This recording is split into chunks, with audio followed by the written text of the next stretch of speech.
Bonjour à tous et à toutes. Je vais faire une analyse de la caricature de Poutine et Hitler qui a été mise sur les réseaux sociaux par le compte Twitter de l'Ukraine. Avant cela, je vous invite à liker la vidéo, à la commenter, à la partager et à vous abonner si vous aimez mon contenu. Le 24 février 2022, la Russie de Vladimir Poutine commence son invasion de l'Ukraine à l'aide de frappes aériennes et de forces terrestres. Et par cela met fin à plus de 50 ans de paix en Europe occidentale. Cet événement déclenche une vague d'indignation dans les différents États de l'Ouest sans pour autant enclencher des velléités guerrières de ces États. Alors, comme Nicolas Sarkozy disait, les deux choix qui s'offrent à nous sont soit la diplomatie, soit la guerre totale. Et je trouve que c'est en cela que la caricature qui nous est présentée par les Ukrainiens est bonne, dans le sens où elle fait clairement le parallèle entre eux. Ce que les Européens ont eu comme attitude au début de la Deuxième Guerre mondiale, le fait que Hitler a toujours testé les limites des Européens. Comment? En occupant un nid, en remilitarisant son armée contre le traité de Versailles qui l'empêchait et limitait l'armée allemande, le traité de Versailles de 28 juin de 1919, ou encore en annexant l'Autriche-Hongrie, en annexant les Sudètes et les Européens qui voulaient toujours et encore la paix. Chamberlain en est le symbole. Chamberlain, qu'on peut voir ici, en est le symbole. Et Poutine, on a l'impression qu'il est un peu dans cette même logique de toujours tester les limites des Européens. Il l'a fait notamment en dépassant la ligne rouge d'Obama, en faisant que le régime de Bachar el-Assad utilise des produits chimiques contre son opposition. Il le fait avec Bachar el-Assad, il l'a fait en annexant la Crimée, et il le fait encore avec son invasion.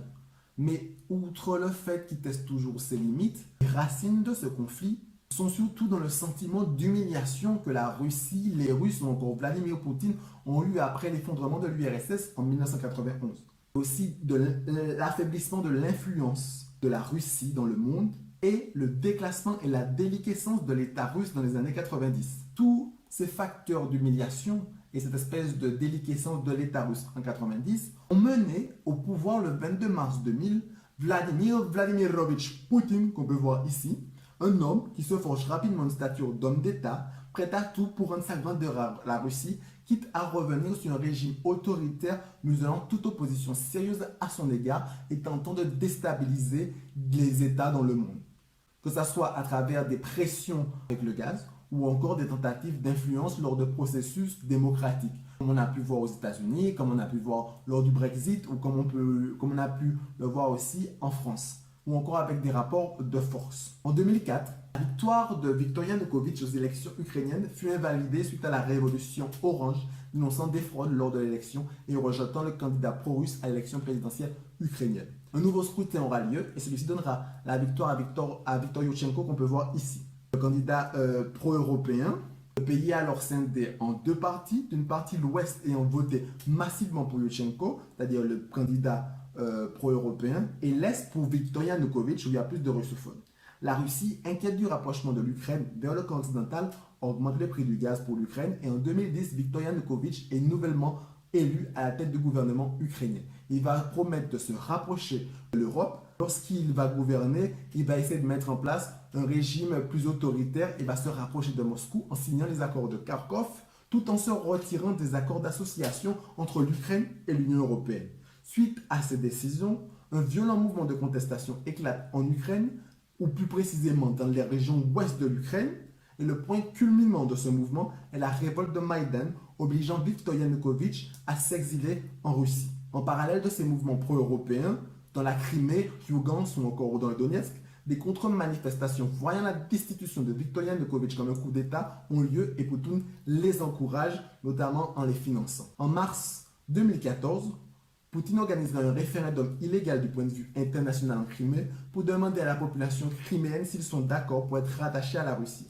C'est alors que la Russie annexera la Crimée, petit territoire d'Ukraine stratégique qu'on peut voir ici. Il est stratégique de par son accès à la mer Noire et d'autres océans, mais aussi stratégique dans le sens où une base navale russe y est présente. Ce petit territoire d'Ukraine, Crimée, a été donné en 1954 à l'Ukraine par Nikita Khrouchtchev. Dans le Donbass, c'est-à-dire dans Lugansk au Donetsk, les manifestants anti-Maïdan se transforment en milices pro-russes et déclarent leur indépendance en avril 2014. Le déclarent avec l'aide de la Russie. C'est ainsi que les autoproclamées républiques du Donetsk et de Lugansk naissent. Dans la foulée, les accords de Minsk visant un cessez-le-feu sont signés. Un cessez-le-feu qui ne sera pas vraiment tout le temps respecté.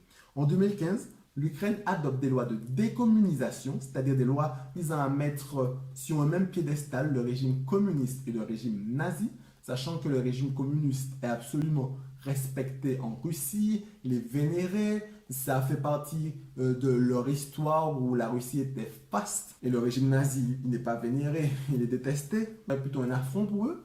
En 2019, un nouveau président est élu, Volodymyr Zelensky.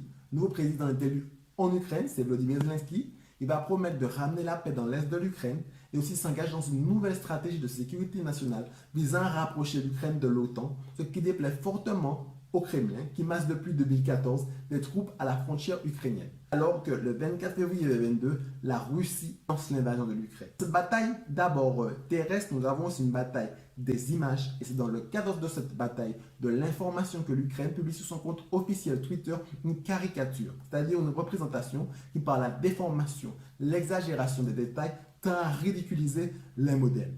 Mais au-delà de l'aspect caricatural, un parallèle entre Hitler et Vladimir Poutine est fait, dont l'idée est d'inciter la communauté internationale à agir face à celui qui pourrait devenir le futur monstre du 21e siècle. Entre volonté de ridiculiser, de marquer le trait et la réalité, on peut seulement demander à quel point la caricature est-elle fidèle à la réalité.